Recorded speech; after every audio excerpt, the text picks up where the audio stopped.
What's going on, guys? Jared here with Onyx, and I want to talk to you about one of our latest features that is available on our desktop version of the Onyx Hunt app. So if you go to www.onyxmaps.com, at the top hand right, you're going to have the option to log in to our Hunt app, and that is going to be using your same email and password that you do on your phone application. You have free access to use our desktop viewer. That way you get to use a bigger screen, as well as a few features that are more easily implemented into our web version than the phone version. So sometimes those new features show up on the desktop version first, which is the case with the feature we're going to be talking about today, which is our exaggerated 3D feature. So let's dive into the map here and I'll show you what I'm talking about.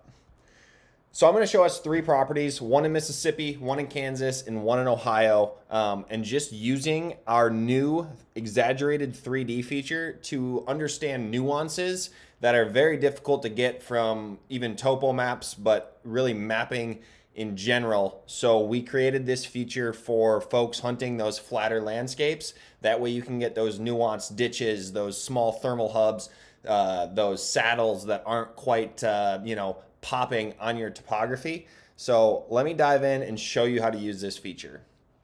So if you tap on your base map card here towards the bottom right, you're going to get your satellite, your hybrid, which is topo on top of your satellite, and then your topo map. And so as you can see here, there is a little bit of terrain, but very soft terrain is how I would describe this.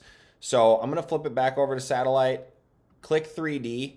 And then when you're in 3D, the way you can navigate is if you just use your mouse or trackpad and left click, you can drag and pull around to move your location. And then to pan the map, you need to hold down Control and then click, and that's going to allow you to pan the map. So as you can see here in 3D, I'm going to turn this exaggeration all the way down. We have a pretty dang flat piece of ground here in Mississippi.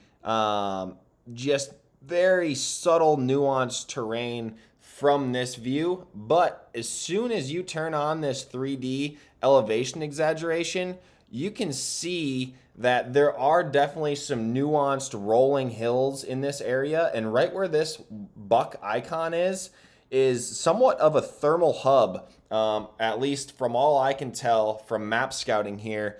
You know, it's a drainage that's leading up to this water source, but it has these little rolling hills on three sides of it. So, if there is thermal movement there, which I'm guessing there is going to be some level of thermal movement both in the morning and the evening, these little nuanced thermal hubs that are just barely detectable from e-scouting are sometimes great places to go put boots on the ground and see how bucks are using those particular areas. So that's one way I really love to use the exaggerated 3D. Next, I'm going to jump over to the waypoint that I have in Kansas.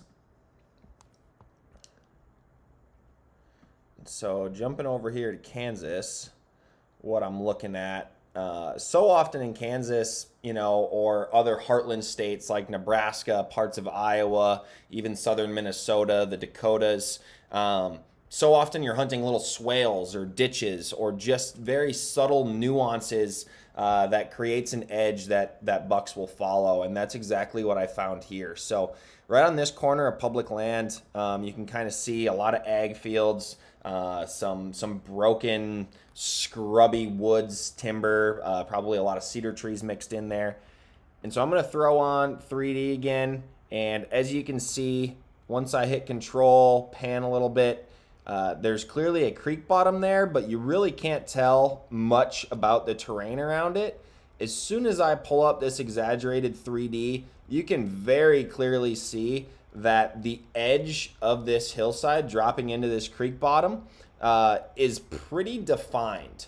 And so that's likely going to be a major travel corridor from what is some likely bedding cover back in this thicker, swampy, wet area on public that leads up into all these ag fields on private. So again, this is an area that I'd be keying in on just based upon the topography as well as the vegetation in proximity to food. But using that 3D exaggeration, I'm really able to better understand, what that's going to look like boots on the ground as boots on the ground, things are always a little bit more terrain laden than maps tend to depict them as. So a really good use case of exaggerated 3D there. So I'm going to bop up to Ohio for the last example of trying to show a nuanced saddle.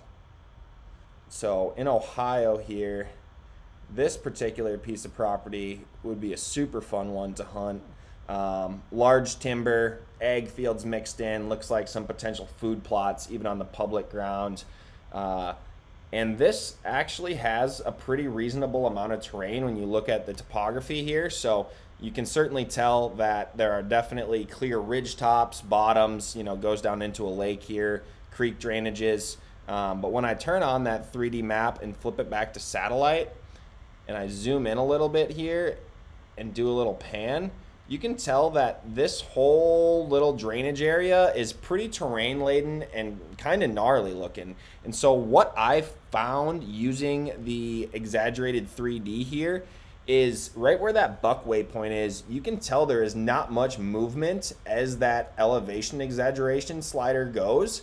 And so what that tells me is that's likely a really solid bench saddle point where you're likely going to have deer moving from, you know, this valley and this part of the drainage over up into this ag field top and some of these other finger ridges that fall off here. And this is going to be the easiest route of travel for those deer. So that's just another nuanced feature that without using this 3D elevation exaggeration, it would be really hard to pick out where might funnel the most deer movement in this area. But as soon as you exaggerate that 3D, it becomes pretty obvious where that pinch point might be. So these are some tips to use the 3D elevation exaggeration slider on our desktop application when you're preparing for your whitetail hunts this fall.